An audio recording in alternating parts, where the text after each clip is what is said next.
Hello, everyone, and welcome to the Canon podcast, your home on the Underworld Podcast Network for in-depth discussion on the lore, the High Republic, and the whole canon of the galaxy far, far away. My name is Matthew, and I'm coming to you from the brand new Star Wars Underworld North studio here in Toronto. And as always, I'm joined across the continent by your friend of mine, Mr. Joel Davis. Joel, how you doing this week? I am doing good, doing great. Coming here from the West Coast South studio. There you go. That's my house. Underworld OC. Underworld OC. That's what we're calling it. There we go. Why not? I don't know. Are you actually technically an OC? Yes, I am. Yeah, I am. Orange County. Sounds good.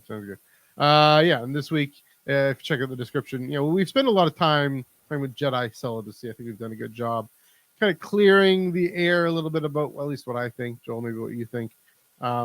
So, it's not the big evil thing that everyone thinks it is. So this week we're going the other side of the equation. Not saying Jedi Celibacy is horrible, but when if Jedi had romantic attachments, what that might mean for them.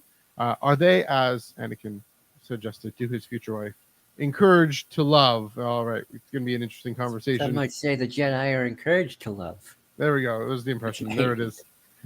Before we dive into that, I got the plugs. You can follow us on Twitter and Instagram and Threads at Ion Canon Pod. EYEONCANONPOD. Joel, you're getting the threads going, spinning some yarns, etc.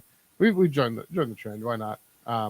I enjoy threads personally, so it's pretty good. And here on the Underworld YouTube channel, we got YouTube memberships and super chats.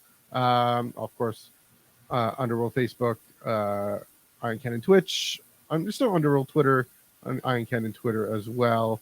And then different ways to get in touch with us. The Discord server, Star Wars Underworld Discord server. Go down below, the minty fresh link in the description. Joel, tell us what's happening on the Discord these days. Yes. I haven't set it up yet, but hopefully sometime soon I will be posting the next round of voting for another game night. Last week we did Fortnite, so I'm thinking of just narrowing it down to the last two challengers of Apex and Fall Guys. That game night should be. I'm just gonna get my calendar because to make sure on a Friday of some sort. The 21st, if everything goes according to plan. Sounds good. It's usually a fun way to hang out. I should come out to one of those sometimes. They're fun. They're fun. They are fun times. Just to chill and play games, watch games, etc. Check us out in the link below, and of course on all those socials as I mentioned just before. This week I didn't have it this week really. I did. Joel, you did. So go ahead. Adventures with Superman. Yes, I did. So I've had a very interesting, weird experience with Adventures with Superman and Star Wars, and not because Padme voice. Yeah, Cat Tabor. Cat Tabor's in it. So what I found interesting about it is, I said to myself watching this is the Superman for millennials and Gen Zers. Same story, same character, but you can tell, like just the way Lois Lane behaves, the way Clark is. He is a Superman of the millennials. And that's the thing about Superman. He's a timeless character. We reboot him all the time. He's for the ages. And I started thinking to myself, Luke Skywalker I would consider as a timeless character. He is the hero of all. And in a weird way, when I read a lot of modern Star Wars comics, I always get the sense that some writers like, oh yeah, they really are writing Luke Skywalker as more the millennial 18-year-old. Because remember, Luke's supposed to be 18 in A New Hope. At least I think he is. Or at least by the time prequels come around, he's retroactively 18. Yeah. But he doesn't feel like a millennial. He feels like George Lucas living his childhood as a baby boomer. Mm-hmm. But what I found kind of fascinating is that you get modern day Star Wars storytelling with someone like Ezra as well, who's Luke's age. He feels more like a millennial kid. Mm-hmm. But Luke Skywalker is technically the same character from this film in 1977. It's the same continuity. Luke Skywalker from 77 to Last Jedi, Rise of Skywalker's Ghost. Today, it's the same character. There's only one Luke Skywalker. It is the same continuity. Superman is different continuity. Like, this Superman is not the same Superman that appeared in 1933. It's not the same Superman as the animated series of the 90s and early 2000s. It's a different Superman.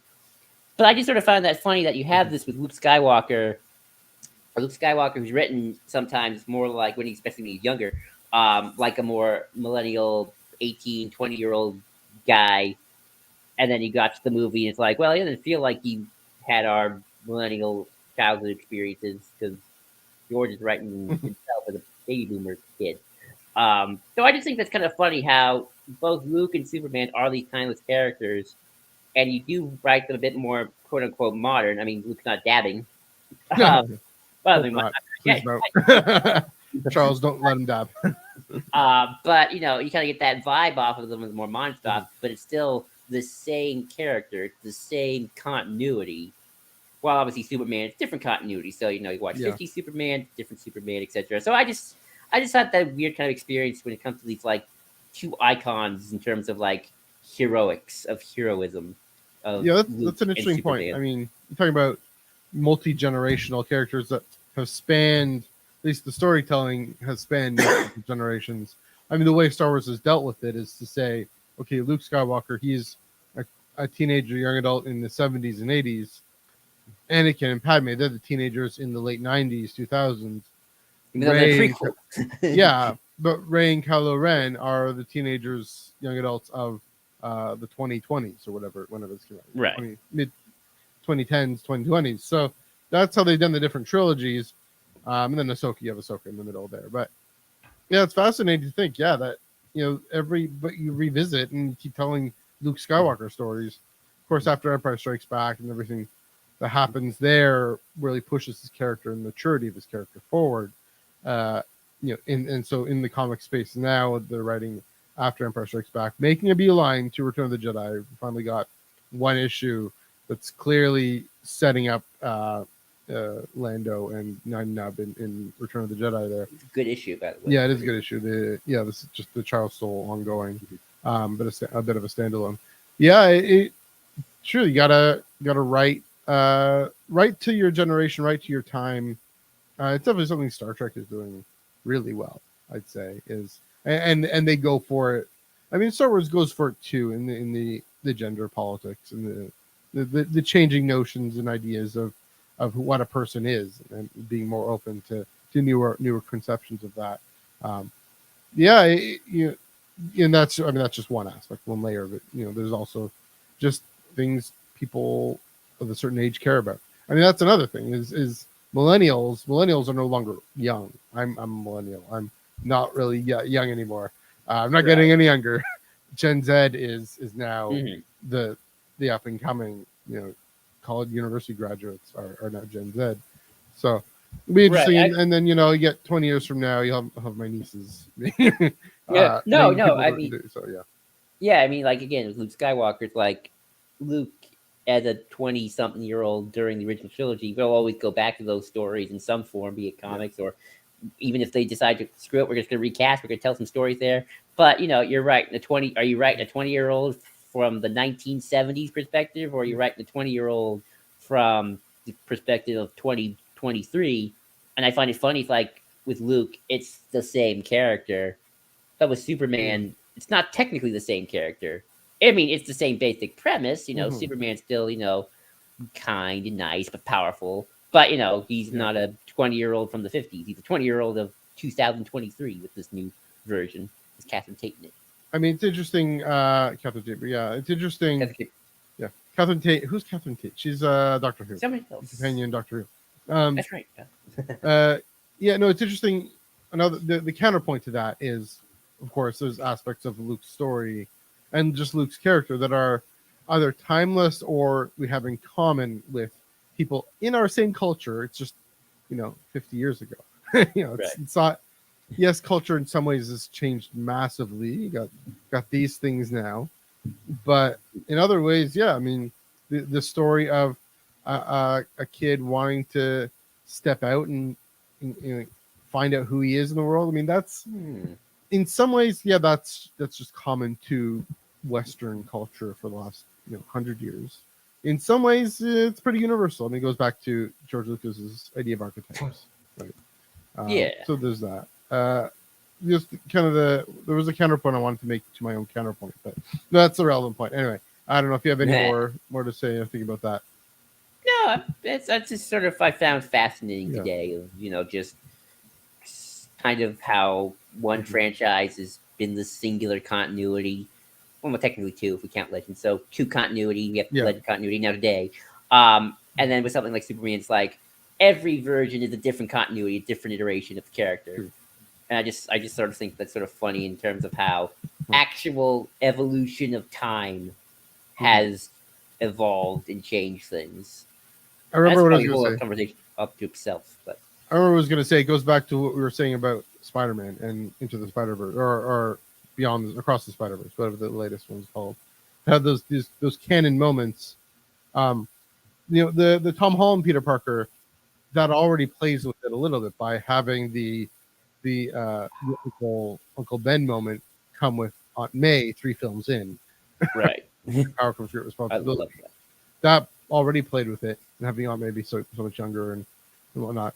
But then, of course, you have Miles Morales in the Spider Verse, completely just saying no, being this meta moment of no, we don't have to have these canon moments of what Spider-Man is. So there's just multiple ways of doing it. It is fascinating. I mean, we still maybe that's a big part of the reaction to The Last Jedi, is that we think Luke Skywalker is fundamentally himself at age 18.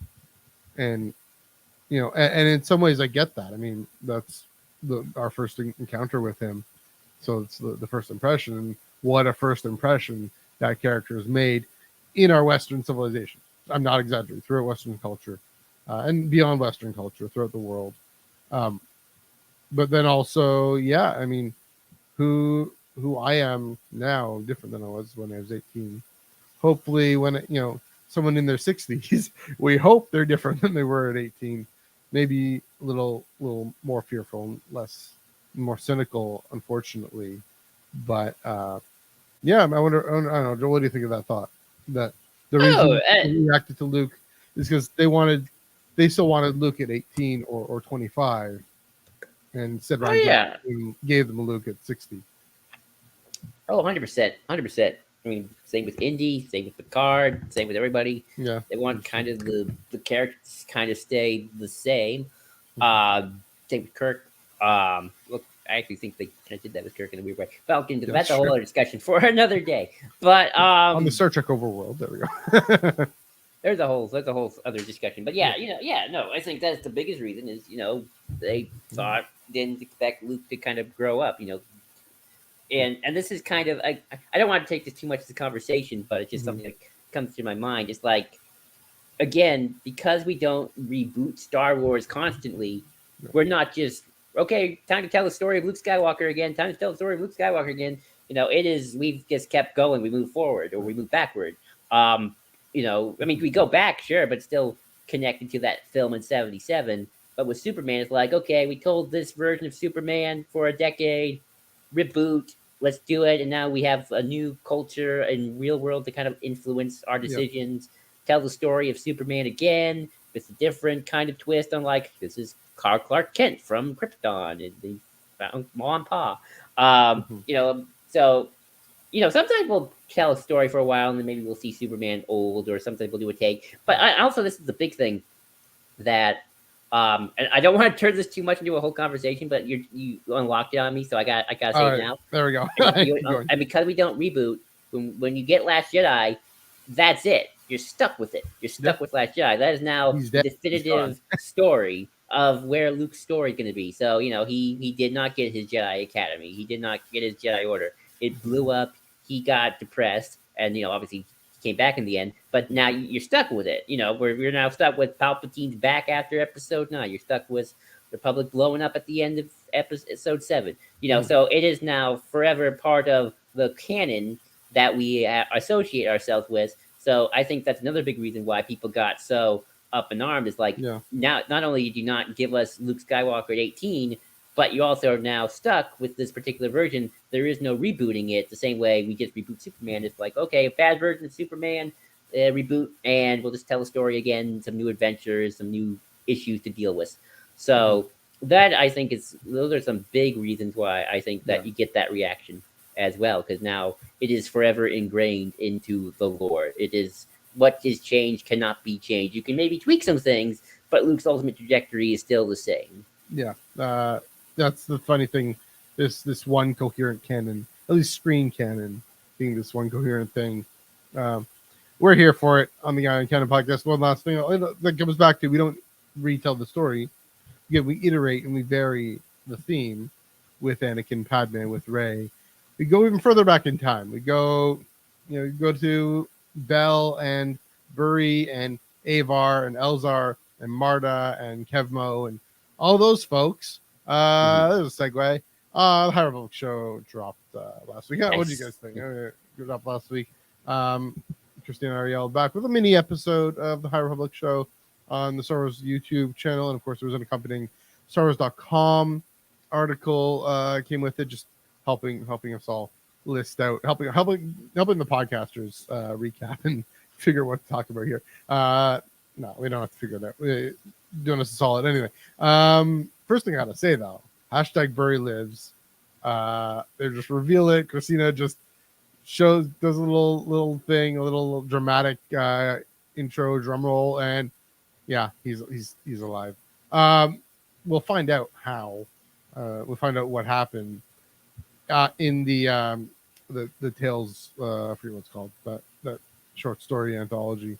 That is, yeah, the short story anthology that is going to be first come out at San Diego Comic-Con, and so if you're at San Diego Comic-Con, go ahead and pick it up. It's not going to have the Barnes and Noble Alyssa Wong chapter, I don't believe, but it will be available there. So that's why, first thing I'll say, that's why I think they just reveal it on the Star Wars show. We all kind of knew, I think we could kind of guess. There's no way they were going to kill Burry like that, do him dirty like that, fridge him like that.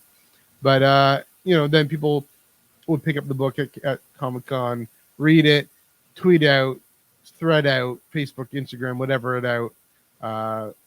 WhatsApp. Yeah, WhatsApp. TikTok. There we go. And just, let us all know anyway. So they figure just level the playing field. That was weird though, right? Joel, did you see that? Was that weird? I actually missed out on it. I didn't actually watch the High Republic show this week. Fair enough. So yeah, I just knew like there was something about a Wookiee character who I didn't even remember was a thing, and then it's like, oh, okay. Fair enough. Yeah, it was at the end of Fallen Star. Buryaga, the Wookiee Padawan, and he and Bell are trying to rescue a bunch of Muggles from the hangar. Of course, the Muggles end up rescuing themselves. That's part of the point of Fallen Star. But Burry has to take on 3 Rathtars all on his own, and we don't know what happens to him until now. Apparently, we do. We don't quite know how he survives, but he does. There's a funny cliffhanger that not everybody was happy about, but yeah, he's still alive. I mean, I guess it's kind of like trying to trade on the Ahsoka lives thing. Burry lives. You can pick up a little sticker, a Burry lives sticker. So anyone going to probably bug Dom to snag one for me, and we'll see if he's able to get one. By the way, yeah. I know Lucasfilm is not going to Hall H. But are there going to be a publishing initiative and maybe announcements, you think? Thanks for asking. I actually don't know. Yes, there's going to be the San Diego Comic-Con. There's going to be the Lucasfilm Publishing panel Friday, July 21st at 1 p.m. Pacific. That's going to have all the luminous heavy hitters. That's going to have Charles, Daniel, Justina, I believe Claudia, B. Kevin. Yeah, I think all of them on this are. Yeah, the High Republic show mentioned that. So yeah, definitely. If you're in San Diego, you got to check that out. July 21st. I won't be going. I got to be here. But yeah, that'll be July 21st, a Friday at 1 p.m. Pacific, where they will reveal issue number, the cover for issue number 1 of Marvel's High Republic comic book. I'm just rolling all through these reviews here, these reveals here. Marvel's High Republic number 1. We knew that was coming, but they revealed the cover for it at that panel. That comes out, I think, November or December. The graphic that showed up said December, but Christina and the official thing says November, so probably November. Same crew: Kevin Scott, Ariana Andito, and Mark Morales, and Christina and the Star Wars.com article gave us a nice little synopsis, and I'm still intrigued by this. The series reunites fans with Jedi Knight Keeve Trennis, who we'll find to be older and a bit wiser a year after the events of Starlight's fall. And again, that's expected, but always anything to do with Kiev and Kevin Scott, I'm always intrigued by. Joel, what do you think of? Well, first of all, San Diego publishing panel at San Diego being heavily High Republic, and this comic book news about Kiev and coming out in November. Not shocking. I mean, that's sort of the last big hurrah. Mm-hmm. I guess I'm kind of waiting what post High Republic life is going to be like book wise, because like right now, I mean, to me, the most intriguing book I think that's coming out is the Dawn of the Red Blade one. Yeah, it's coming out soon. Yeah, I'm excited for that one. It's good. So it's like, but still, High Republic gotta wrap this part up. What am I going to say? So I don't expect many non-High Republic announcements. The Snoke book not yet to come. But I'm sure it'll be exciting just to see what's coming up and all the cool stuff. Yeah, and I mean, E.K. Johnson's Kira novel, novel's got to be coming out soon. I should actually keep track of this. I know if people have kept track of it. You can easily find it on Google. The Kira novel, Dawn of the Red Blade comes out, I guess, in a few weeks, right? And then, then Phase 3. I got to finish Phase 2. I've had a lot going on. I've had to move and everything, so got to finish Phase 2. And then we got to do our Phase 2 recap. We can do that. And you can talk about the release schedule a little bit, and hopefully Phase 3. We can see Phase 3 is learn from their mistake. One last major bit of news from the Star Wars show, from the High Republic show, rather. And speaking of covers and synopses, got the cover and synopsis for George Mann's The Eye of Darkness. That's the first adult novel in Phase 3. Comes out November 14th. And that guy looks familiar. He's sitting there on the throne. Joel, you had a fun comment about his certain posture. Look at him man spreading to the Republic like that. Look at that guy. I mean, that's so symbolic. I mean, okay, I'll actually read the description here, because he's quite literally and figuratively man spreading the Republic. The galaxy is divided. Following the shocking destruction of Starlight Beacon, the Nihil established an impenetrable barrier called the Manspread, called the Storm Wall, around the Outer Rim, where Markian rules and his followers wreak havoc at his every whim. Jedi trapped behind enemy lines, including Avar Kriss, must fight to help the worlds being pillaged by the Nihil, while staying one step ahead of the Marauders and their nameless terrors. Outside of the Nihil's so-called occlusion zone, Elzar Mann, Bel Zettifar, and the other Jedi work alongside the Republic to reach the worlds that have been cut off from the rest of the galaxy. That every attempt to breach the storm wall has failed, and even communication across the barrier is impossible. For both Elzar and Bel, their failures and losses weigh heavily upon them as they search desperately for a solution. But even if the Republic and Jedi forces manage to breach the storm wall, how can the Jedi ever fight back against the nameless creatures that prey on the Jedi's connection to the Force? And what other horrors does Markian Ro have in store? As desperation for both the Jedi and the Republic grows, and a hope of reuniting the galaxy could be all but extinguished. My first thought here is interesting schism between the core and the Outer Rim. I mean, one of the things I didn't think about, I stopped thinking about, I was always, okay, the end game for High Republic is how do they get to Order 66? How do you get to the Clone Wars? How does the galaxy get to the Clone Wars? How does the galaxy get to a point where all these different Outer Rim worlds are finally willing to feel so alienated from the core, from this very human-centric core, and take up arms and build their droid foundries and start to want to secede from the Republic and form their Commonwealth of Independent Systems. I think the seeds of it, of their separatism, come from the Stormwall idea. That they spend enough time away. I mean, they're already spending enough time away, but I mean, and then the Nihil themselves have always been this anti-core element, but I think this whole Stormwall idea really cements it. The other thing I'll think of is Charles Soule really likes the idea of occlusion zones and walls. There's a great indie comic with Scott Snyder. Yeah, called Undiscovered Country. Really love that. Basically, the U.S. builds a wall around itself and keeps everyone out, keeps the world out. Yeah, it's a good storytelling, good way of telling a story. But of course, the Jedi trapped behind the enemy lines. There's another parallel there with Undiscovered Country. So we'll see. What kind of character moments, what kind of storytelling this novel by George Mann brings out. Elzar and Bell and their failures and losses that they've been through. I mean, Bell with Loden and with his other master. So a lot to deal with, a lot to do there. Joel, what do you think of the cover, and what do you think of this description? Oh, I love the cover. It's so Conan. It looks like Conan the Barbarian right now. Sorry, my cat. Like an anime character sitting on there. The cat has made his appearance. There you go. Yes. Yep. Look, it's very nice. Very nice cover. Very, very ominous. And I like it. I think that's Loden's lightsaber. I thought it was Kevmo's. For the longest time, I thought he had Kevmo's lightsaber. Maybe he did lightsaber lasted. But yeah, I figured he would have. I mean, didn't great grandma steal it or take it from Kevmo and then I pass don't remember. it on? Yeah, I'm pretty sure she does. Pretty sure Marta takes Kevmo's lightsaber. I don't know. That's a little detail, but yeah, I mean, it's also a good image to say, hey, Loden, fallen Jedi, the first Jedi to fall to the Nameless. In 150 years, I have your lightsaber now.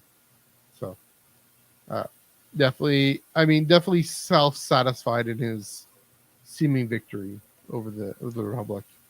Yeah, and I mean, ultimately, that's another thing to say is with the Separatists. I mean, ultimately loses, but he doesn't lose to the Republic; he loses to the Empire.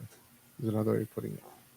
I wonder how big is this crisis even supposed to be, though? Because I always got this impression the Separatist crisis was huge, the most massive destruction thing in the. I mean, the Clone Wars is supposed to be the most massive destructive conflict the galaxy has seen since the last great Sith War, and I'm like, well, how big is this problem actually supposed to be? Because if this were a major destructive conflict that's bigger than the last great Sith War, there should have been major ramifications 300 years ago, and it didn't seem like it at the time. So it's is this just something that seems like? I mean, obviously we know it's going to have ramifications later on, but at the time, it's is this really do they really have control of half the galaxy, or is this sort of I feel like the size of the Nile has never been clear, and I feel like they're either a large army that's as big as the droids, or they're just really small, but they're really annoying. Yeah, it's another good question. I mean, they're very focused, right? When they attack Valo, they're attacking a symbol, the Republic Fair. They attack Starlight, they're attacking the symbol, and they're able to I mean, with the Nameless especially. Yeah, that's what it may be an issue. We don't know how big they are because they're very efficient in their targets and very strategic in their targets, and so they're able to scare the Jedi back to the temple. Yeah, I mean, that's a good question. Also, yeah, just how big of a threat do they pose? We don't really know. That's part of what makes them scary. There's this mystery about them. Keep in mind, of course, also the Clone Wars was only 3 years, and that changed the galaxy forever. So, the seeds that are being planted there, yeah, I mean, I really love the way I'm reading into it a little bit, but the way they seed everything back 150 years, 300, 400, 300 years, whatever it is, 200 years, 350 years. That's the number. Yeah, I don't know. Do you have any more thoughts on that? Nope, I'm just very curious to see the kind of notes Phase 3 and this whole High Republic thing ends on. Really, if anything, I'm more interested in that last book than this first one. Yeah. I mean, I'm sure the first one's gonna be great. Don't get me wrong. We gotta have that build up. But it's that last book. What's the kind of the note we leave on here? And I'll be very just curious to see where this all wraps up to. Yeah. Trials of the Jedi, Charles Soule. I believe that's what it's called, right? Trials of the Is that Jedi. The last one? Is that the last Charles Soule. I'm pretty sure. Yeah, because so he wrote Light of the Jedi, and so he's like to start it as this kind of historical thing. The name of the phase, Light of the Jedi novel. Trial Right. Quest of the Jedi was this one shot young adult comic by Claudia Gray. It was in the midpoint, but not that significant. Trials of the Jedi will be the final novel. Where does that end? What kinds of things does it seed for the future? Does it end on a positive note? I think it can, but also we know better. Like the way, I mean, like the Phantom Menace ends on this happy note of Palpatine's thing, right? The Gungans and the Naboo are reunited. Hooray! Palpatine's chancellor. Sith Lord of the True. future. Yeah. Although I'll give episode one the benefit of it's episode one. It's supposed to, Yeah. that system three. Mhm. For all we know, this could be very much an ending of here's kind of the end of this epoch of Mhm. history. It's sort of like, Yeah. oh yeah, we know bad stuff happened, but that's history for you. Like you can have a Yeah. kind of hooray, the Napoleonic Wars is over, but World War II is gonna happen one day. It's like Yeah. I don't know how it's kind of the history Mhm. question, but we won't get into that too much here. No, that's right. We will eventually. Oh, yeah. We will. um, so I mean, the acolyte's still supposed to be part of the High Republic era, That's true. whatever that means. So That's very much in my opinion, yeah, Acolyte might be the true cap off of this whole yeah, thing. maybe. I mean, Leslie Hennon seems to be paying attention, so let's hope. Um, all right. Any final thoughts on the High Republic news? Nope. Again, weird where he lives, but that was weird. Oh, that's all I'll say. Um, okay, Jedi marriage. As I said at the top, we've done a lot of on Jedi celibacy. Joel, I'll you take it away while I take a bit of a breather here. But yeah, go for Like you're just breathing. it. So yeah, marriage in the Jedi Order, romantic attachments, the the idea of two people officially making themselves an item. It has been one of the most hotly contested and debated situations and debates among fandom ever since 1999 when Lucas said, "Yeah, Jedi can't have attachments, they can't get married." Etc., etc. I actually wonder, was that officially in Phantom Menace when they said that? Or that Attack of the Clones? I I mean, don't remember. the dialogue specifically says Attack of the Clones, but you don't see any stories of Jedi getting married or Jedi having any connections. So Well, at least on film. yeah, true. In Well, post Endor, they were whole Jedi families. well, that I mean, and we'll get into that. I mean, there was also uh, there's that comic, and that this I think came out after Attack of the Clones, with an Ayla Sakura comic where her and Kit Fisto, I want to say, they hit the line. They hit the line, and they explicitly know they say they're hitting the line. I Yeah, know Kit Fisto was allowed to have wives because his population that Kit couldn't. Fisto, that was somebody else. I think that was No, not Kit Fisto. Keanu Reeves. That's right. Kevin Keanu Mooney. Reeves. But But anyway, yeah, yeah. Romantic attachments. As we know, the Jedi aren't really supposed to have attachments because, or at least not have possessive attachments because, and you do what Anakin does and sell your soul to evil to save the wife because you're so freaked out your wife's going to die and leave you that you're going to do anything and just blows up in your face and you burn to a crisp. Yeah, you turn into that guy. can't do it. Just That couldn't kind let of go. Sure. You couldn't let go. Um, Yeah. so you know, what I guess the debate is like, does this have to be an official rule of, oh no, you can't technically form family units and whatnot? Um, and this has been something that fans have debated, because like if Jedi are Buddhist monks, certain monks can get married and whatnot. And I'll just put my cards on the table right here and now. Sure. I've honestly never had that much of a hard opinion on either way. Mhm. If anything, if I have a hard opinion on like anything, it's the whole too young to begin the training stuff that Yoda always brings up. If Yoda is wrong, in my opinion, on anything, Yeah. it's the why does you have to be a 5-year-old or a 0-year-old to start being a Jedi? Like, why can't you be someone who wants to better their life now? Maybe have some force powers and like, you know what, I want to dedicate myself to this Jedi thing, even though I'm 40. You know, Why not? I mean, Yeah. you know, I kind of get it. It's like you got to really train your mind from birth, and you Mhm. don't want your powers to go off the rail, that you accidentally blow your friend's head off when you get mad. But at the same time, it's like, why can't an adult decide, you know what, I want to live my life as a Jedi and dedicate myself to what I think is a good cause. It's like, well, I Mhm. can't be a priest anymore, but because I'm now 34, I can't be like, I or something mean, like. technically, in the Roman Catholic Church, you can't be a bishop until you're 35. Okay, so, So, but you know, it's and, like, you know, and I think in my church, Anglican Church of Canada, you have to be usually at least 20 something, and that's very young.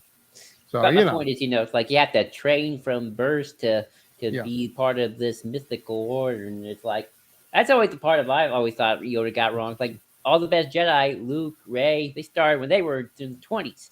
But why can't, you know, get some different perspectives of life Hmm. too, from like, you know, someone who got a little lived in experience, Yeah. and just here's a bunch of babies who grew up in the temple and kind of only have this one experience in life. Like here's a guy who's seen it all, but like really wants to get spiritual again, and so Yeah. I'm going to dedicate my life to the Jedi. I wear the little braid.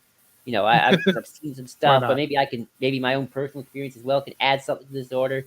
So, Yeah, that's that to me has interesting. always been my kind of Sounds like thing another about. episode we should do sometime. Yeah, but that's Why always not? kind of been my thing with the Jedi. But in Hmm. terms of like the marriages and like, why can't they have romantic attachments? I mean, yeah, you know, definitely not having selfless or selfish attach. I mean, selfless Hmm. attachments is one thing. You know, whether or not you need to ban, you know, Luke officially having a wife and kids, but still kind of practicing this religious, you know, authority Hmm. is certainly something that I don't know. I feel like it's not completely off the rails, but that's just me. But Matthew, I'm gonna give it to you because you know lots of religions, be the Western ones, and Yeah. which ones allow their clerics to get married and Hmm. which ones don't. Yeah. So before we dive into that, I just want to do a little bit about terminology here. Using the word marriage, using it as a shorthand for romantic attachments. Generally, it's just it's just an easy way of talking about it. An easy, the clickbaity maybe, I don't know, but just an easy headline for what that means. As I'm about to say, historically, the context makes sense. The contrast makes sense. Marriage and celibacy, which means, folks, it's theology time. It's time to dive into the history of clerical marriage in the West. I'm not going to go too deep, too far, but a very brief overview uh, because yeah, so because that's at least to my mind what frames this conversation is um, the model. I mean, yes, there are other religions, and Joel, I think you're going to touch on those.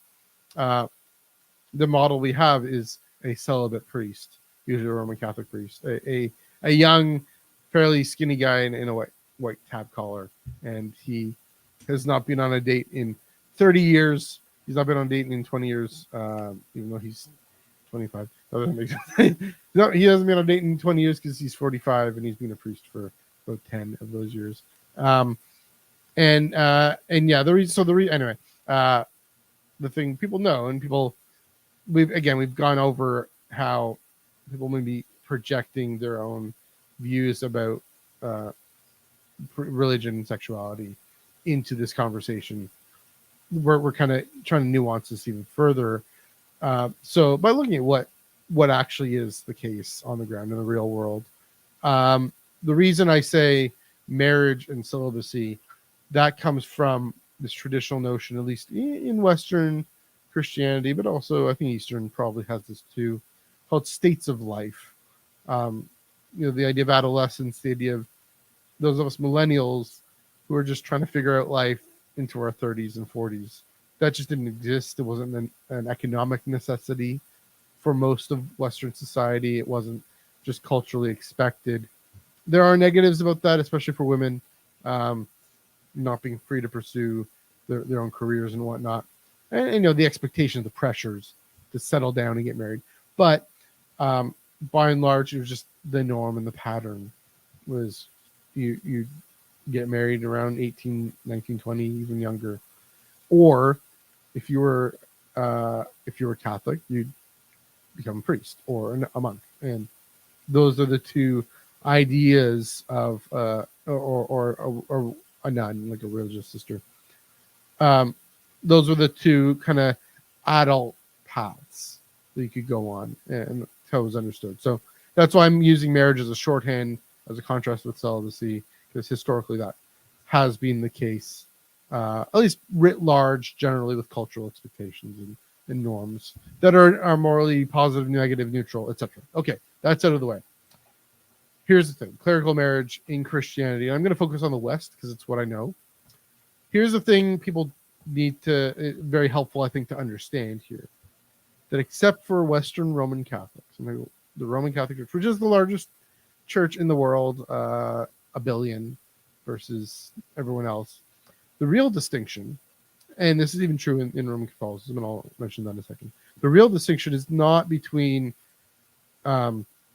within, or the real distinction that matters for us right now, we're talking about the Jedi, is actually between priests who are in towns and cities and priests who are in communities of monks. And we call priests in towns and cities you encounter in your parish church. We call them secular priests or diocesan priests, whatever. The idea there is that a priest is free to move from town to town, and for the first 1,000 years of Christianity, free to move from town to town with his spouse and family. I'll get to women's ordination in a minute as well. Free to go get a job at a different church. Because I mean, in the way in the real world, the way this works often is you have a contract, you have an assignment, your assignment is up. Your bishop can move you around, but in a lot of churches, including my own Anglican church, you're free to actually go and find out if another church is going to hire you, and you can go move around within a geographic area. That's the one on the one hand, where on the other hand, a monk has to either stay put for life and in that monastery, or is occasionally moved around. And obviously they have jobs that might enable them to go to a different city or different place, but they have to stay put. And I'll get to the language in a minute, but for Roman Catholics, even that distinction is still reflected in the fact that monks make a vow of chastity, while other priests only make a promise. Now it is as binding, but you can have, there's some exceptions of married Western Roman Catholic priests. They're not allowed to advertise it. They were ordained in another church and then come in through the back door or whatever. But it's not an absolute thing, whereas for monks it is. You see, for Eastern churches, so both Orthodox and Catholic, there is a more substantial mix of married parish clergy and celibate monastic clergy, monks monastic. And then, of course, bishops that have to be celibate for various reasons, various traditional, historical, doctrinal reasons. So bishops are always from monks in the East. But it's very common to see, and it's always been very common for Eastern Orthodox priests to have a spouse and kids, and to be the son of or daughter of a priest. It isn't unusual. It's quite common. This brings us then to the thing I know the most, Western Christianity, the Reformation. And so what is true is, priestly celibacy, monastic celibacy is believed to be the higher way, the higher path. But then you have a fellow named Martin Luther. He's a monk and a priest in Germany, Thomas Cranmer in England. They're priests, but they up and get married, even though it's illegal technically, enforced by an act of parliament saying a priest is not allowed to get married. But Thomas Cranmer just gets married anyway and gets away with it because they wanted to, but also because they denied that celibacy was the higher path to God, that you can actually live rightly, live lovingly and caringly with marriage and family. And the argument goes, maybe you're talking about life experience, right?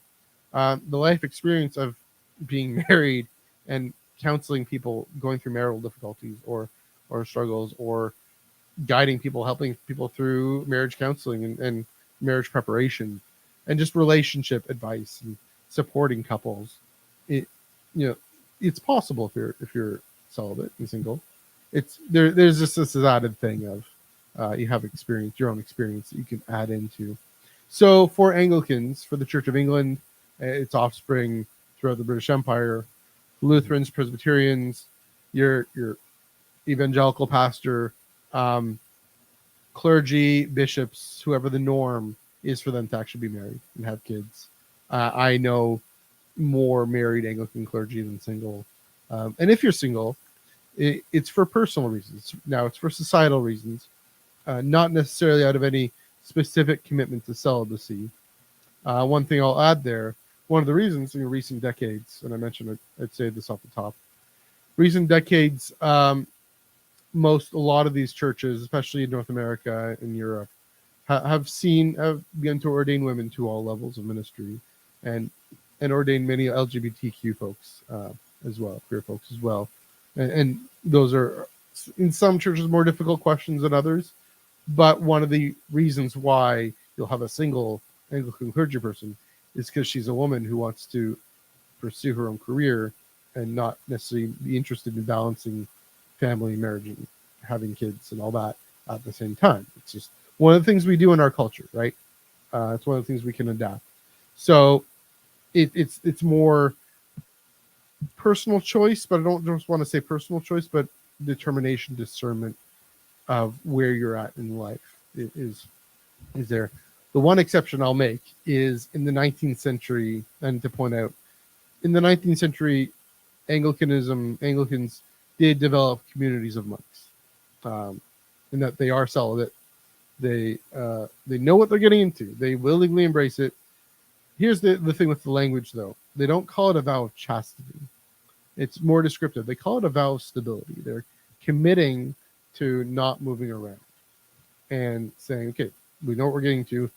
We could be ordained and have a family, but or have a spouse, have a partner, but instead we're doing this other thing because that's what God wants us to do.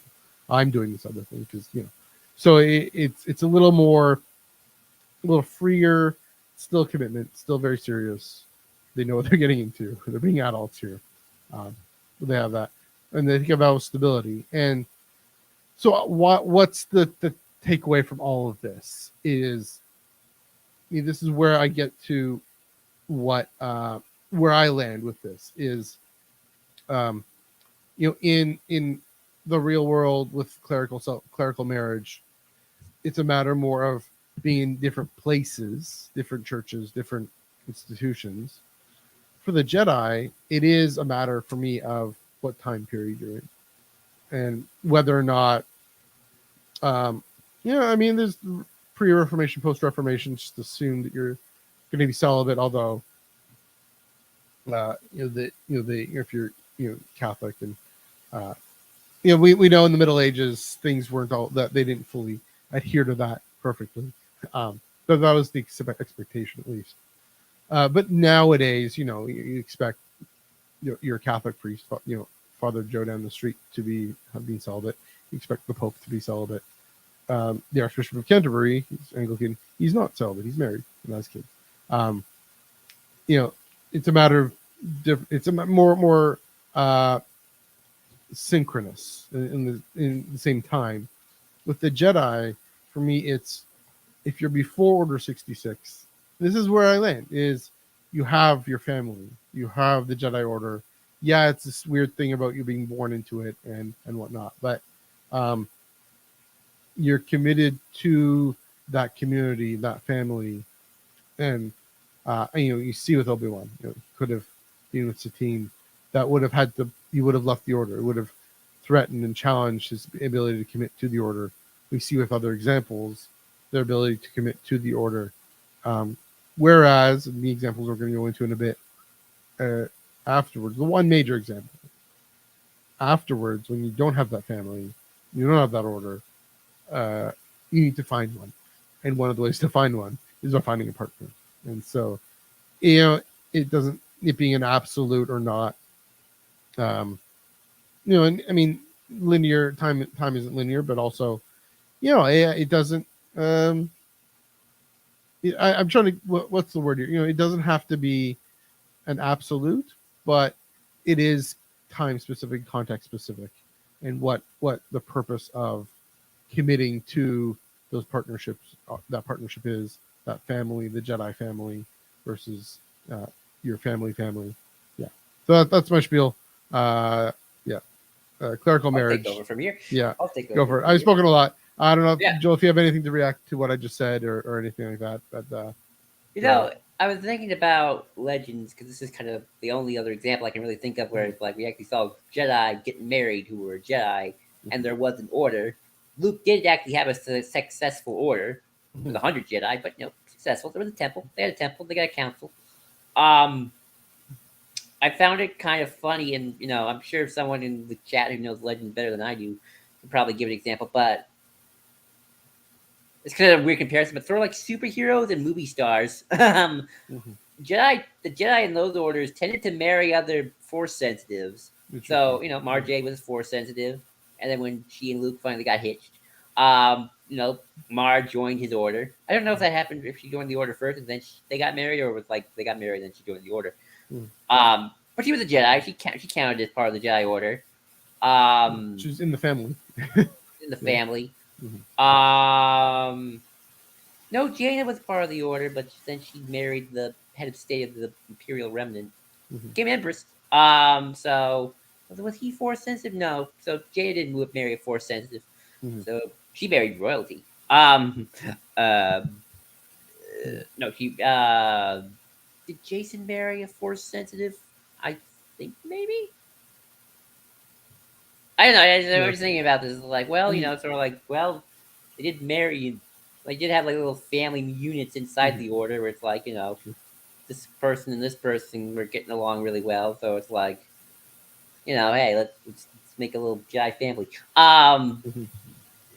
Yeah, I mean, I guess that is kind of interesting. Kind of like, yeah, and beforehand, and I'm using a lot of legends because I feel like this is Yeah. something that came with the prequels, so that's why you kind of have this Mhm. bit of a disconnect at first. It's like Yeah. no one knew what the Jedi Order was or what the Jedi were. We just like we Mhm. didn't know they had a big old temple on Coruscant. And lived. Well, I mean, I guess there were temples and enclaves.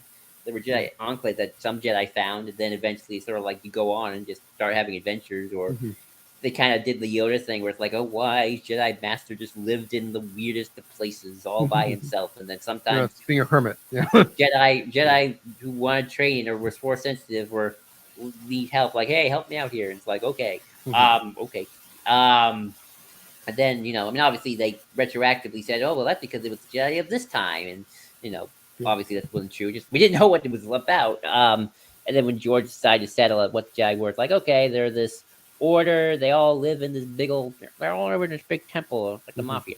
Um, it's Right, the uh, mafia thing. I forgot about that. I don't know what George thinks of them, but I don't know. And just they all live in this big thing. They're like Mhm. sheriffs and stuff, and so they don't get married. So Mhm. they all live in this big thing. So yeah, I mean, I guess you got a point there about like yeah, if your Jedi monks are all supposed to be living in this temple, I mean, I don't know, like what do you if you wanted to marry someone outside the temple, do they pack up and live with you in your apartment? I mean, I don't know I mean, it's what kind of what that's like. Anakin would do, right? Like we Yeah, never see Padme sneak into Anakin's room. I mean, I That'll always be forget. Is it an open secret that Padme and Anakin live together? I always forgot how that was handled. no. It seems like it was one of those things that the people like Obi-Wan, Ahsoka, and Rex knew because they were the And maybe closest. Yoda. And probably Yeah, and Yoda. Yoda could probably figure it out. And of Um, course, Darth Sidious knew, but yeah. let's see. Like I always forget. Like I mean, maybe they wasn't no. Maybe it's like then you're like, oh, Anakin's probably at Padme's house, apartment complex because where he always They is. were Uh, friends. They hung out. It's fine to be friends and hang out. You yeah. know, Um, yeah. I Obi-Wan hang always out with forget. Padme. You know, Always kind of forgot how like Mhm. Anakin's residential home. I mean, he was always out at the It's this war, so residential situation. what is this residential situation? Yeah. But yeah, that you make a good point Yeah. that after the prequels, Yeah. Jedi lived in temples, even if they were temples on other planets, they still all lived in temples, Mhm. or little enclaves. It's not like you had a Jedi living in a private house by himself, or maybe his wife and kids. Mhm. Where pre the prequels, it's sort of like, well, we didn't know where Jedi lived. They're either hermits like Obi-Wan and Yoda, Yeah. and then you hear stories of like Jedi families where like my father was a Jedi and his father was a Jedi. Very Harry Potter wizards, where it's like I come from a long line Yeah. of great Jedi families, which I Or guess is inspired more by the samurai, because yeah. samurai families. Like my father was a Jedi and his father's father was a Jedi. His father's father's father was a Jedi. Yeah. That also happens uh with priests now, especially. But yeah, Oh no, yeah, there's like long lines of. I mean, even before, but even now more uh, the women can be ordained. Um, yeah, like I know people whose daughter is daughter is a woman's a priest, and her father was a priest or bishop or whatever. Yeah, I mean, another thing that happens, interesting, you mentioned thing with Mara Jade, now with women's ordination and ordaining queer folks, you have couples who are ordained together, and yeah, and there's something to that, they kind of having the same sensitivity and awareness of the challenges and struggles that are unique to church life. Um, Again, none of these things are absolute, but yeah, it's interesting to see those things paralleled as benefits. But yeah, again, what you're saying about how, yeah, in Legends or in the High Republic, especially, you can see. I mean, that's something they've kept in the High Republic is there's Jedi who don't live on their own. They they actually, even wherever they are, it's still a temple. They're still assigned to a temple with a group or a Pathfinder team. I mean, that's another fundamental unit of the Jedi is the Master Padawan. Uh, right. but Yeah. yeah, Sorry, the cat meowed. the cat has made an appearance. There we go. You heard the meow. There we Yeah, go. yeah. You're right. It's like you don't. I've never heard of a situation where it's like one partner is a priest and then the other is a is a CEO of a mega Oh, corporation. I mean, that can happen. That Oh, does I'm happen. sure it can. I'm sure Yeah. it can. Like, um, Mhm. but yeah, I I'm trying to think of like Mhm. any well outside of the example of like when there's an actual order, not Order 60, not the kind of immediate post 60 Order 66 Yeah. situation where it's like okay, well one was a Jedi and the other was not a Force sensitive, Mhm. where it's like I they didn't mean, have. Obi-Wan and Satine almost, right?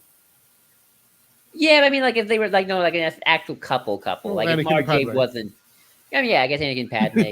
Yeah. That didn't go so well. I mean, like if Mara Jade wasn't the Force sensitive, Yeah. but she was. I mean, she was the Emperor's hand, so she came from Yeah. a very different background than Luke. Sure. But I mean, she got redeemed and she realized that she was in the wrong. But Mhm.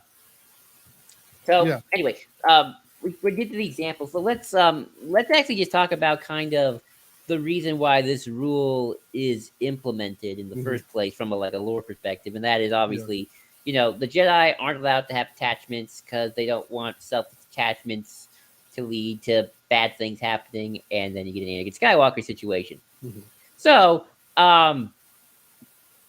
the rule, so like first I guess the idea is like is marriage a possessive thing? Mhm.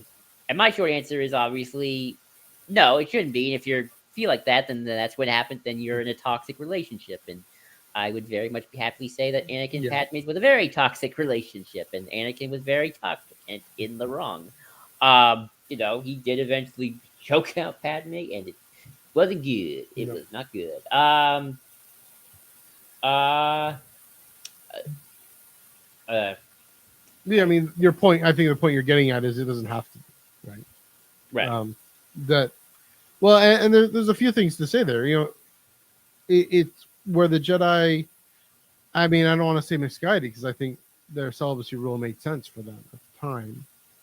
But one sign of a toxic relationship is if it's a bubble, if it's just so in on themselves that they're not actually part of a larger group, a larger communal unit, larger community. Um, that's part of the ideal. We talk about the Christian ideal of marriage. Well, I mean, that can take in problematic directions. I mean, in the positive direction, the idea is it's people are together with other couples, with families, with single people, with Mhm. with people who are on different parts in their journey, and people's different experiences interact with each other. would be interesting to see a Jedi Order that stressed, or maybe it will be interesting to see. It would be interesting to see a Jedi Order, maybe with Rey or who knows what, stressing, saying, maybe this is Legends, Luke and Mara Jade in Legends, for example, saying, yeah, you can be married, but as long as uh, you're able to connect with and be a part of this wider mission that's bigger than yourselves. What if your marriage supports that? What if uh, you're this great 1-2 power couple that can go and uh, go on missions together, or um, sharing emotional labor, sharing a good division of labor. Um, Well, I'll there's just different ways for that to work well. That again, the Jedi, it's this institutional rule that develops over time that they find ways uh, to use to support, to be supportive. Again, the master Padawan relationship is one of those. The council and the accountability of the council is one of those. I guess we're getting into why the celibacy rule is good now. well, I'm I yeah. was going Go to ahead. say, I just want to say, well, if you think about it, Mhm. that makes Padme way more better Jedi than Anakin ever was. She was always about the selfless mission of Yeah, just through force powers with politics. yeah, Anakin was very much the one who was like, I just wanted to be about us, Padme. We make it the kissy faces, and you and I could rule the galaxy. yeah, Um, you know, yeah. people say, oh, if Anakin could have just told Obi-Wan and talked to Obi-Wan, everything would have been fine. Mm, And I'm like, I think they use that to kind of blame the Jedi Order for Anakin's downfall. And it's like, yeah. on the one hand, I mean, I can understand why Anakin couldn't go to Obi-Wan per se, but at the same Mhm, time, it's like, even if he did, it, I still think Anakin makes stupid choices because mhm, it's on him. yeah. He's kind of the one who still who's always been possessive about Padme, even with like the Clovis arc, where like, No, yeah, yeah, you can't touch my wife, only I can touch my yeah, wife, and being the toxic husband situation, mm, choose out Padme a lot, and yeah. Although I mean, in uncomfortable. that case, it worked out. Turns out Clovis was a piece of work too. But That's true. So poor Padme, poor Padme. yeah, stand up for Um, yourself. poor Kat Tabor Padme. would say she hopes she has better choice than Padme does. I remember she said that. Yeah. Yeah. But Mhm. yeah. But compared to like if Obi-Wan and Satine Mhm. got married and had little Obi-Wans, little Kenobis, little there.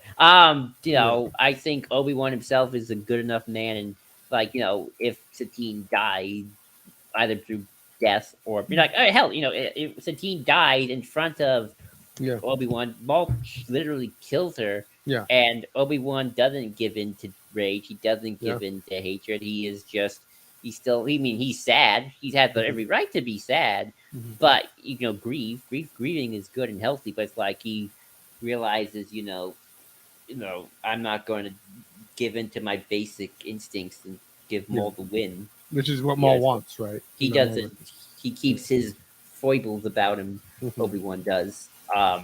Yeah. Truly the mark of a great Jedi. Who gave in, who doesn't give in. Mhm. So, and I guess I'll move on to an actual, Mhm. the only married couple in Star Wars from in canon, Mhm. Caden and Hera. Yeah. Caden and Hera, they were married. They were space married. They're Space space Marine. married. Yeah. Yeah. Space, Space they're Marine. Good. space married. They're very much. Ezra and Sabine are the kids. Yeah. Yada yada yada.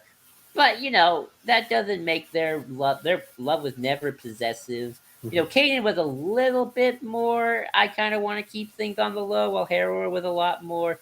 I want to be part of this wider rebellion. Mhm. Um, but again, why Kanan ultimately the better Jedi and the better man in the situation, better person, the same Mhm. person, is ultimately he respected his partner's choices, Yeah. and he, even though he kind of grumbled about it a little bit initially, he went along with it and stuck with it. He still helped the rebellion, and ultimately in the end, he was willing to sacrifice Yeah. his life for the cause. And I think if Hera had done the same, he would have been sad. Maybe he grieved.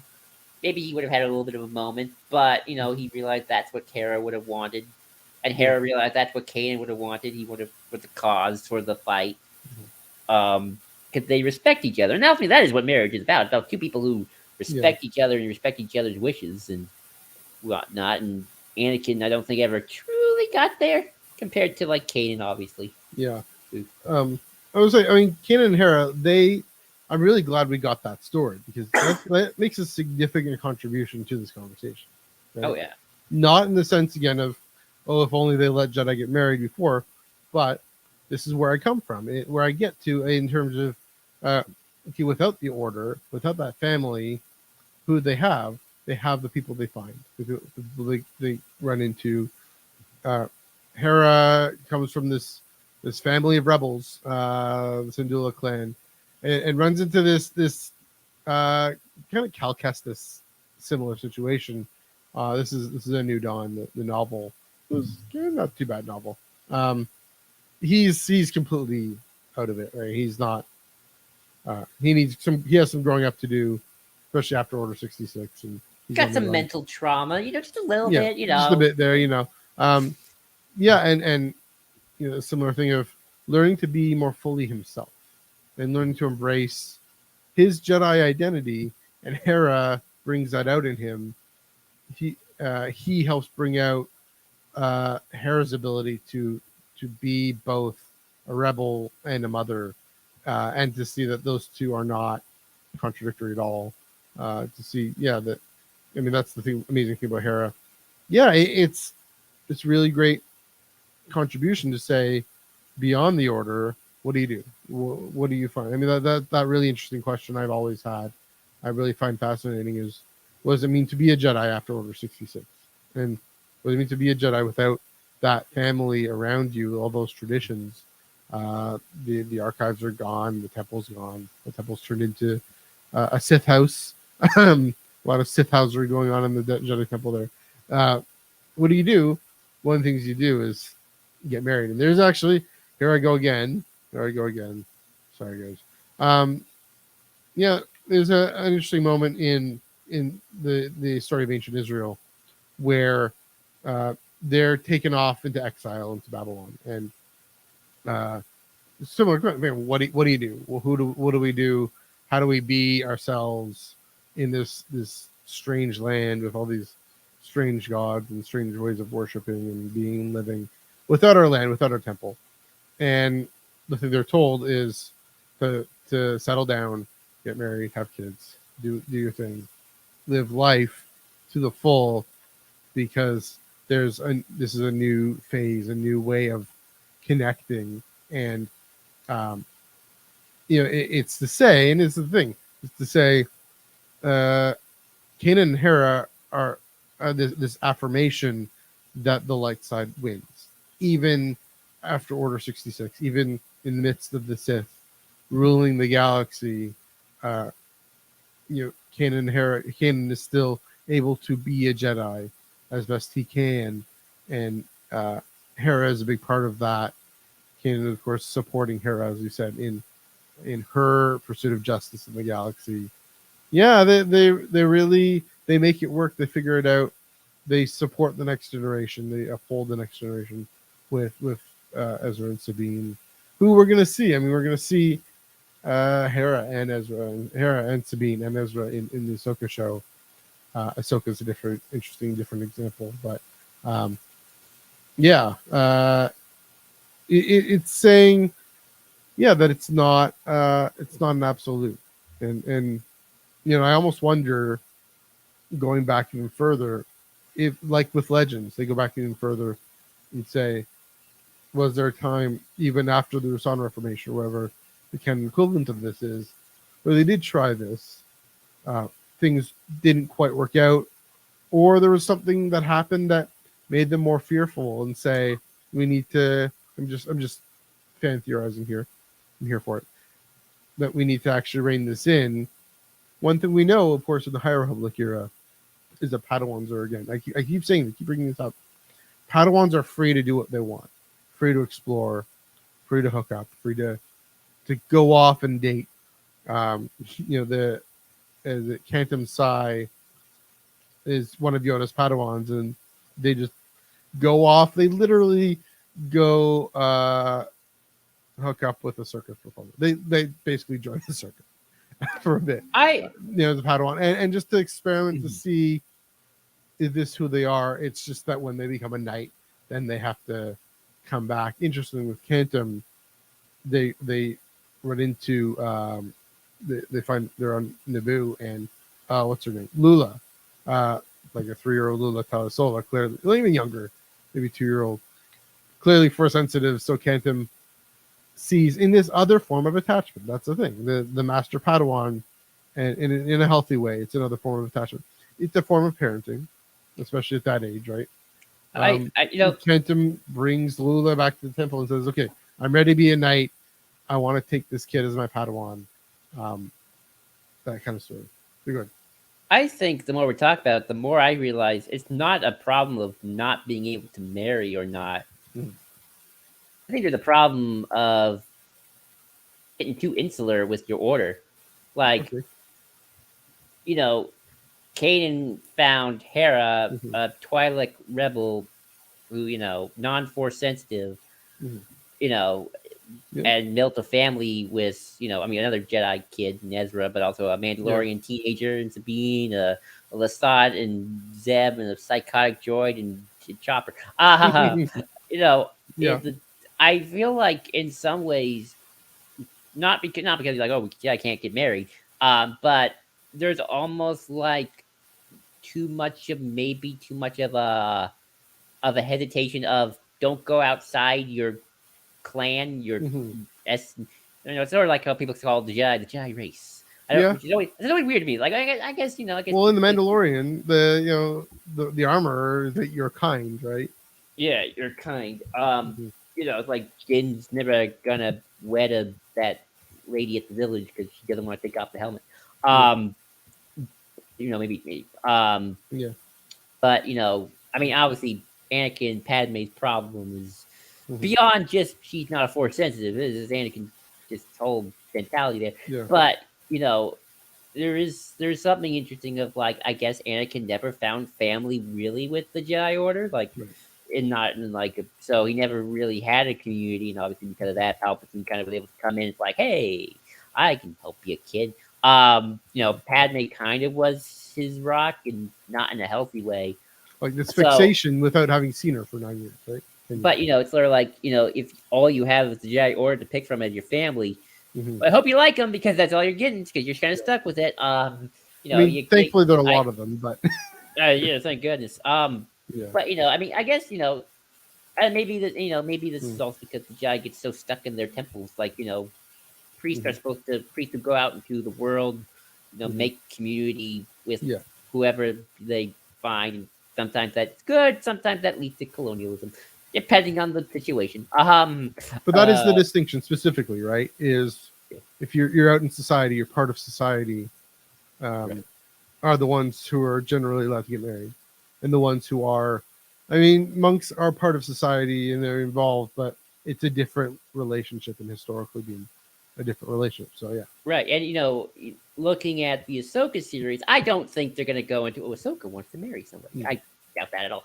Or like Ahsoka has a love interest. I doubt that very much. Mm. But her problem is, or the Yeah. problem that I think what I'm getting at just by reading interviews is Mm. she's self isolating herself because Yeah. of her trauma and a bunch of different reasons. Hmm. And obviously, this is about her regaining a family, a somewhat community of a sense. Yeah. Obviously, clearly with people like Kenobi and Yoda, that didn't bother them that much. And then obviously, there's a whole thing of if you like being isolated, some people are happy like that. If you like being alone, that's all well and Yeah. good. And clearly, Obi-Wan eventually, I mean, maybe because Obi-Wan knew he had higher purpose, so he felt feeling good. Maybe a bit Hmm. with Yoda, as well. And obviously he's been 900 years, although he was going a little nuts. So, but Wisdom. Yeah. but even the stories, Luke, he didn't have an order, but he definitely had a community. He had his sister, he had his best friend Han and Chewie, he had 3PO and R2. He had Hmm. people around him who could help out. And obviously, why the biggest reason Anakin fell was because he self isolated Yeah. himself. He isolated from Obi Wan, he isolated from Padme. Hmm. Jedi Order wasn't giving him much. happiness. He isolated from them because he was Yeah. mad at them, for rightfully or wrongly. We can debate, but he felt isolated, and then Hmm. the only person's like, "Don't worry, Anakin, I can help you." Palpatine, and look what Yeah. happens there. And I there's a mean, lot of Padme's also kind to him and warm well, to that him. too. But Yeah. there's a little, I mean, yeah, but Anakin's a Yeah. little wonky with Pat. I mean, that's obviously obviously if you look at Star Wars, Hmm. Darksiders versus Lightsiders, what's the difference? Darksiders alone, isolated, no one Hmm. around them but their abusive master. Yeah. See that with Anakin, see that with Kylo, see that with Sure. Dooku and Maul.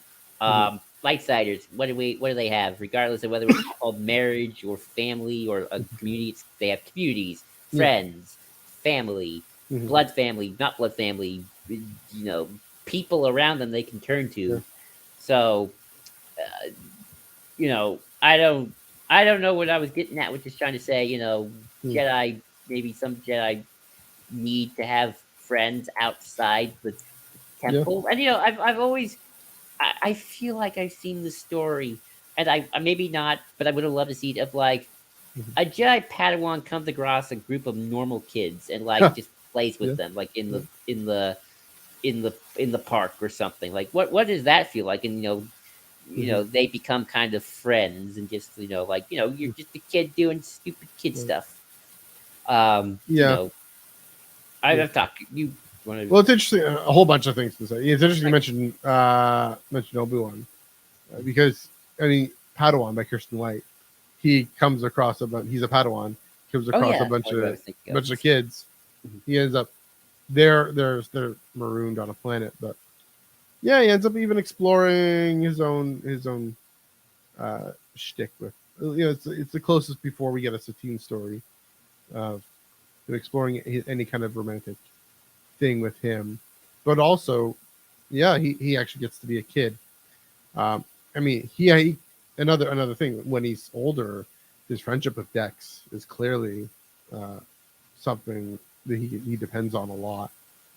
I mean, obviously there's a mission there, operational, but um, we see it, of course, in Attack of the Clones. We see it in goodness gracious, what's the novel? Not Uh, Master of Brotherhood. The next one. Brotherhood, yeah. Yeah, that was really cool.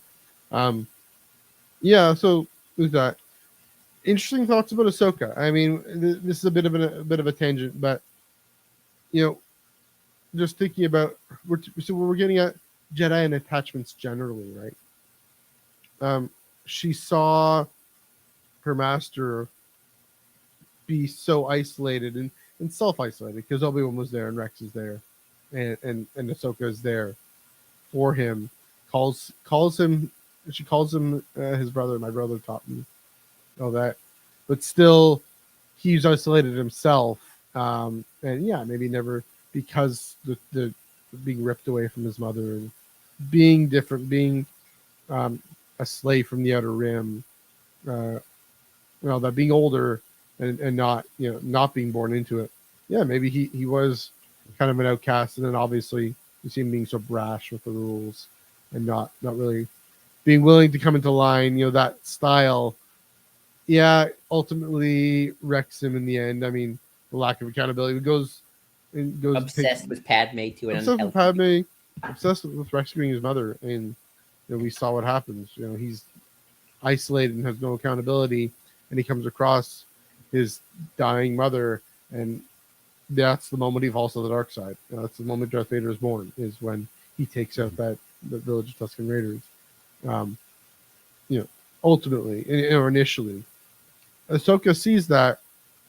It's yeah, she's self isolated because similar reason that Luke is in Last Jedi. She's scared. afraid. She's afraid of her own power and how Mhm. um,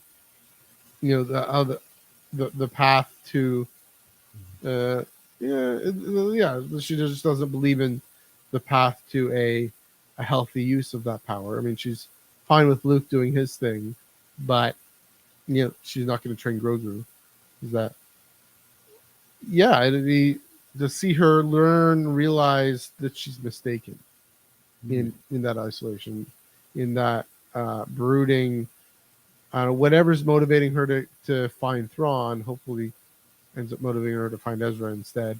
Um, a more positive, attachment ridden reason, and that's with Huyang. It's time to start again. This hopeful moment, and hopefully Sabine is the one to, maybe Sabine and Hera are the ones to bring her out of it a little bit. Maybe Grogu is. I don't know. He's Well, I got, mean, let's yeah, just use Grogu. It kind of that's the yeah, reason he chose yeah, everyone. Was kind of like with Grogu. It's like, is this kid's heart really into Jediing? Because he really wants to be with his dad, yeah, and obviously, he does. He wants to be with clearly. Din and becomes a Mando with Din.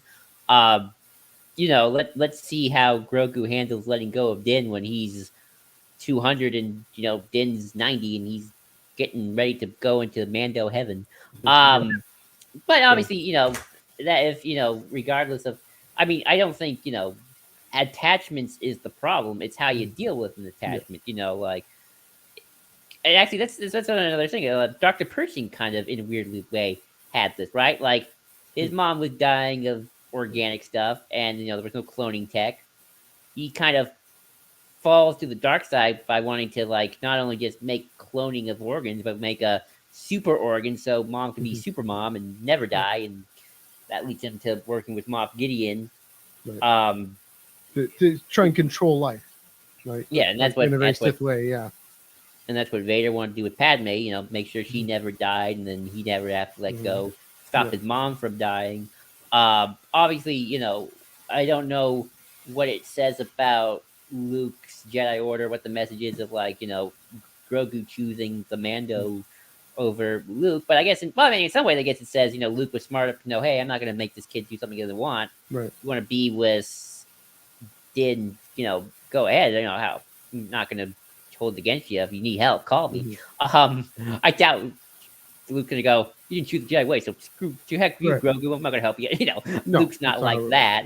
But obviously, Hmm. he's smart enough to know, hey, maybe this is not what's best for this kid. Maybe he needs to be with Din, and Din obviously takes him in Hmm. as his ward, and they can be their little clan of two. We were talking about Din in Community. Hmm. It didn't. I think and I talk about, you don't need a big. Always need a big community. Didn't I think is perfectly happy at the end of the day being clan of two, just him and Hmm. his kid, just Yeah, doing stuff. And I don't think that has to be an isolating or toxic relationship. It's just two people living their lives together. If yeah. good old grandpa Carson Teeth comes, or not Carson Teeth, not, shoot. Grief Karga. Uh, Grandpa Grief comes over with some cool robot for the kid. That's Yeah. cool. Um, Hmm. so Yeah. I think in some weird way, this marriage talk is Hmm. just a component of the wider thing of Star Wars. Of the good guys have community and Hmm. friendship, Yeah. and the bad guys are always self isolating and lonely. And Yeah. the Emperor's case, completely out isolated and just Yeah. I mean, interesting. Another thing you mentioned in this whole conversation, in the Last Jedi, you have Kylo Ren with his hand extended to Rey. Join me. I'm the only one who sees you as you are. I'm gaslighting her. I'm the only one who actually thinks anything of you, lying to her face. When just after she's experienced the thing of this longing for her birth parents, finding out, at least in the Last Jedi, that they're nobody's. Finding in Rise of Skywalker that they're this lineage that she doesn't want to hold on to or wants to transform, maybe. Um, but it's always this beautiful moment at the end of the Last Jedi. Uh, not with I mean on the Falcon, where Leia says to her, "We have everything we need. We have, Rey has said, I'm not going to worry about who my birth parents are, saying to the audience, don't worry who her birth parents are. Don't worry who my birth parents are. Care more about the fact that I'm part of this resistance. And again, the triumph of the light. This is how we win, not by killing what we hate, not by saving what we love. Um, she's fully able to embrace her Jedi destiny as part of this family. And yeah, they're at the beginning of Rise of Skywalker. You have this scuffle with Poe, where she's best, her time is best used, and we used you there. But it, I mean, it's a friends fight. family. That's Yeah, that's the typical. siblings fight. At the end they're really embracing each other, and um, yeah, the the whole point what you're getting at again is every both trilogies that end well when well, all three trilogies, the good ending even of the prequels. Luke, I mean, he's reunited with his birth family, but there's a new hope because Owen Brew can bring him up. Leia, Brea and Bale can bring her up, um, and so the I mean that's another thing with those are marriages that provide a home and provide a family, like in the Resistance at the end provides a family for people. Even though Rey goes off and does her thing on Tatooine, she's still connected. And that's the thing again. I hope with and Grogu, Din Grogu, Din Djarin, that they're still connected to Bo-Katan, connected to the armor, still maintaining those bonds that they've forged through this time. Like Beskar, you forge Beskar gets forged. Here's the poetry for you. Beskar gets forged and changes and becomes you find yourself, and the armor finds itself what its colors and shape is supposed to be uh, through this forge of experience with people. And I mean, even talking about Boba Fett and his chain code and his father and the person who found Django and um, everything, all the symbols and the markings that are there. The whole point of Beskar and the paintings and all the markings of your clan. I mean, heck, I look. hope that Din Djarin and Din Grogu they're able to uh, find themselves, in those connections, those attachments, just like what we were saying with Kanan and Hera. They really fully found themselves. I mean, Hera kind of had a sense of who she was, but Kanan really found himself in that attachment as well as his attachment with Ezra and with the rest of the crew. So, Yeah, and heck, look at Boba. It's like yeah. by the end of Book of Boba Fett season one, it's kind of like this whole Mhm. Boba and his crew. Like, yep, Yeah, we don't get much development from them, but yep, yeah, got my people, got yeah. my people. So, Bad Batch, the brothers of yeah. clones, their community. Mm. Um, I don't know what really this says about the, again, the kind of the marriage question and just Yeah, outside of like should Jedi try to form more attachments or meet more people outside of their little we can get enclave? out more. Maybe get out more. I Yeah. you know that's sort of the $1 million. I mean, I think in some cases yes. I mean, Mhm. I think Luke in a lot of ways because he had both Leia and Han to help his Mhm. experience.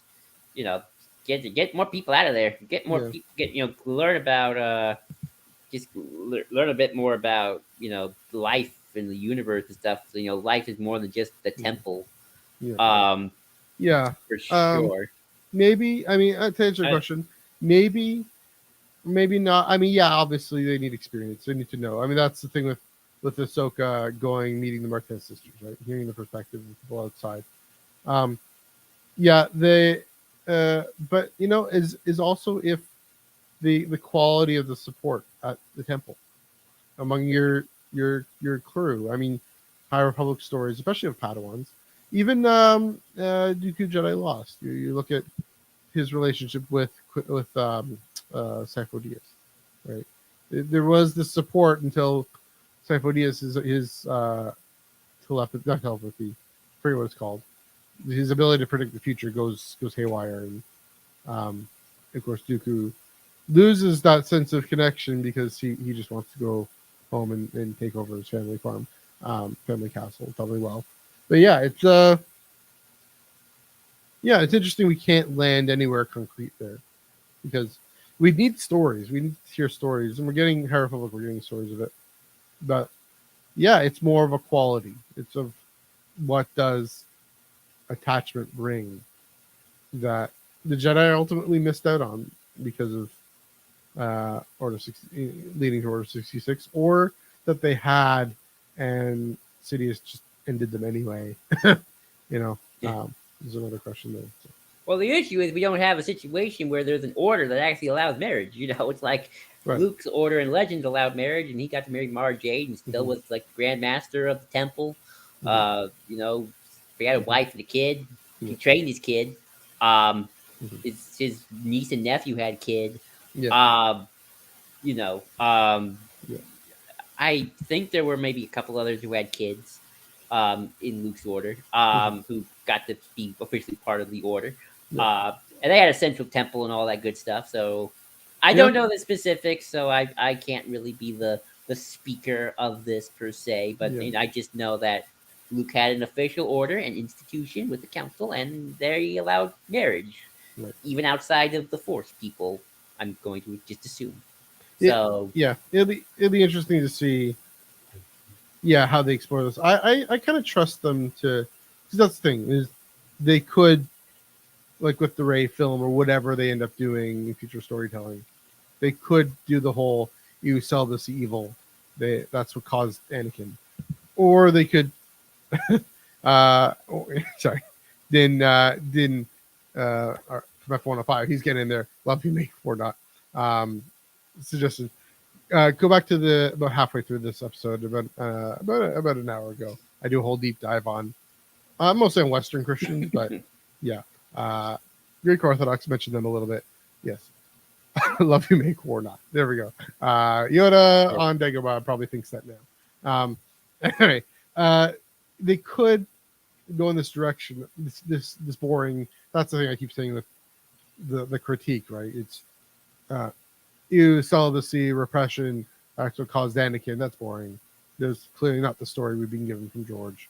Not the full story, at least. Definitely not the story we've been given in the High Republic. It'd be interesting to see. That was then, but this is a new situation. We're going to do something new. Um, taking the wisdom of those teachings about attachment, but as we see, I mean, Luke in his temple, in this is in Shadow of the Sith in the flashbacks.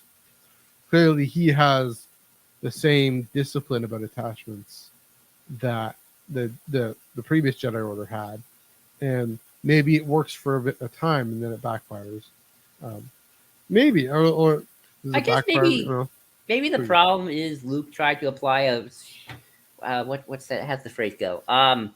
One size fits all Yeah, kind of, and it's like maybe that works when you got some rando schmando rando schmando mando yeah, Padawan person, but you're trading your nephew, you're yeah, trading the son of your sister and your best friend. hmm, I don't think applying the same.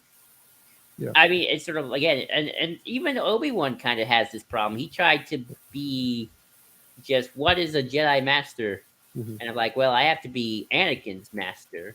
yeah. Um, Like the and that is ideal, the disembodied ideal, and so what's yeah, the real world. and even that's Try to why put they old wine into new wineskins or whatever the other way around. New wine into an old wineskin. something like that, Yeah, yeah. Or that's why they gave Qui-Gon to Obi-Wan because yeah, Obi-Wan was Mister Stiffy rules. hmm, And Qui-Gon was like the hipster rebel yeah, Jedi. So it's like, right, actually, this might work out, and it yeah, did for the most. But it did, hmm, loosen up a little. Um, hmm, so I think it's not a problem with the rules. It's just how it's it's sort of it's the yeah, Star Trek thing of the primary directive, and yeah. we The part of treat the it like dogma. It's like we treat it for everything the same way. It doesn't matter. yeah, Instead of I think Luke tried to like again. I think that's Luke's problem. He tried to be the ideal as ethereal yeah, Jedi Master that he hears about in the stories. It's like okay, no attachment. The book says it. Check. Um, and yeah. funny enough, that's actually in the. Have you seen the Lego Star Wars Holiday Special? Yeah. I don't remember that part, but yeah, But that's actually the problem that Ray was having with Finn. That Ray was like reading the yeah, book. It's like, okay, the book says this. We gotta do exactly like the book says. hmm, And then Ray realized, oh, I kind of just gotta do it my way, and yeah, maybe use the book as a guideline to help. But and I think yeah. that is again, I don't really know how that fits into the marriage situation. I Maybe think it fits there's well. I think there's a way of saying, okay, here's the wisdom, here's the reason for these rules. Here's the wisdom behind it.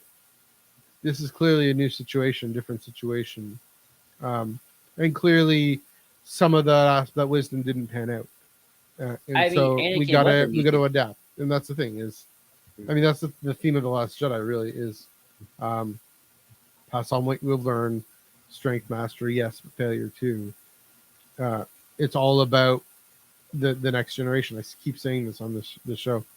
That film is all about the next generation saving what they love, saving what makes sense and what fits well with their situation, but not surrendering. I mean, change for its own sake surrenders agency and creativity. Obviously, keep. I mean, that's the thing with Luke. He surrendered his agency and creativity by just trying to slavishly follow the rules and see, not use the discernment. We use that word a lot. What about those rules makes sense now? What about them doesn't? But And you know what's weird about Luke though yeah, is he have bakes it, right? yeah. Because if you really following the rules, then as far as he's concerned, Ben's too old to Ben's too old to begin the training. Too old to Why be in he's the not quite ready. training, and also it's weird. Why would I be training my nephew? Why would I take my nephew as a Padawan? Like that just doesn't seem to be a good idea. Now But he that doesn't. I can somewhat understand a little bit. There are some weird situations where like Jedi siblings exist. And kind of, Yeah, no, but like I think you'd but yeah, think that thing about attachments, yeah, it's half baked. Why either embrace this family reality Mhm. or don't at all, and don't take Ben as your Padawan. Like Yeah, that and doesn't, you know. So it's interesting. Yeah, he half bakes it, and then of course he goes in the exact opposite direction and says, "No, I just gotta burn it all down, except for when Yoda burns down the sacred text, all the sacred text." Um, and yeah, also another thing is like, and I guess we still don't know enough, so it's sort of like I can't yeah. make these judgments. Did Luke follow the too old to be in the training? Like he had some grown ups with him. I No, think at that's his one little. thing he didn't, because thing is, it wasn't applied to him either, right? Yeah. He was way too old. I mean, Yoda See, said it's too old. Uh, but yeah, I guess beggars can't be choosers when you're building a Jedi Order from scratch, and exactly. you only have one. Yeah, Like Yoda said, Ahsoka would help Yoda, me. yeah, yeah. Um, so it's sort of like Mhm. you're trying to be the ideal Jedi Master. You read in the books, yet you let your nephew who had I Mhm. don't know when he started 10 years probably maybe a little bit more maybe his teens of Yeah. living like with mom and dad, Mhm. and then you have grown ups in your Jedi Order who are probably not from birth. Maybe have some kids you Well, guys we don't baby. know. Yeah, I don't know. Or you we just found haven't some seen kids. enough from in the canon. So So that's kind of. I mean, again, that's kind of what I'm looking like to use Legends as sort of the example. mhm. This is where I think they might go with Ray. Ray's going to be like, I'm not going to just find Jedi babies. No. Maybe I'll find some Jedi babies, but it's like, hey, 20-year-old, you got force powers. Hey, you got a lightsaber thing. Hey, come join us. We need people. Or you want to go find a kyber crystal and build one. Yeah, Whatever. Yeah. or if you meet It's some, making do with what you have at the moment. or if you find like a sect of lightsiders who are like, hey, we're forming the Jedi Order again. You want to join us? Oh, okay, sure. Why not? Mhm. Come, we got a temple. We got a little Yeah. place we can all learn together. You know, Join us. Like, and if cool. she comes across, she's in a bar, in a cantina, and a guy or gal looks her way. The Wolverine's there. It's like, hey, you want to join our No, I school? mean asks her out. Oh yeah, I mean That's what that I too. mean. Um, You know. I just the more I kind of think Okay. about it weirdly, it's sort of like there's sort of this weird thing where it's like if you do it in a weird way, the Jedi just become the X-Men, right? It's like here are the mute force powers are like mutants and Yeah. Ray's Professor Xavier, bald head. Hey, it's the Wolverine, and then he just Yeah. goes F you. He doesn't want to be a part of it. Like Yeah. okay, Well, um, that's okay. I get why you're going there, but no, I was um, saying, I mean, people were shipping for left, right, and center with Finn and with Caliban, with Finn, and who knows who else. But I mean, yeah, yeah, you never know what's gonna you happen, never know. with a bunch of people in a building together. But Well, we know Ray with the High Republic Padawans, we know precisely what happened. But walks into two of her teenage students. Oh my, by accident. But yeah. my point is, Mhm. And this kind of goes back to my thing at the beginning, where it's like Yeah. you gotta drop the too old to begin the training thing. Yeah. Especially now, it's like you don't have a choice. You can't be picky with these things. Well, You again, only got one Jedi left. that's the point. Is where's the wisdom? Where's the situation? Uh, the new situation. Yeah, I mean, it definitely applies to the tool to be. I mean, Ray's 19 when she begins as well. But yeah, what is it about the attachment rule? Well, it's communal support, and I think that's a good place to end. I don't know if you have any more to say, but the place to land, coming back to this point of um, healthy attachment is finding yourself with the other and being there for the other person to help to find themselves and be who they're out to be. And again, Kanan and Hera do that brilliantly. Um, you know, Avar and Elzar, still in a moment on Starlight Beacon, maybe not so much, but uh, they're younger. Their Padawans are better examples of things like that. But yeah, it's yeah, that's I mean that's the deeper point is the dark side loses by separating. Din, if you're listening, you'll like this. The dark side loses by separating themselves from each other. The light side wins. The Jedi, our protagonists or heroes, win by coming together and coming in common cause and common life. Yeah, just one more thing. I really am glad we have the Caden. You said this before, but I really am glad we have the Caden and Hera story, because in a weird way, Caden kind of got to have it all in a weird sense, right? He got to have his marriage with Hera. He has an actual child in Jason Syndulla. But I don't consider Caden any less of a Jedi than Obi-Wan or Qui-Gon or Yoda. Certainly didn't grow up in the temple completely, but he had that a brief moment. And at the end of the day, he did what Anakin never would do with Padme and sacrificed himself because he knew what. So, yeah. He had such a great death. Well, like the best death he could hope for, right? Right. You see, I mean, that's just it. His vision comes back and he sees Hera at the end. It's the attachment actually leads him to heroism. Is how it is. You have any final thoughts?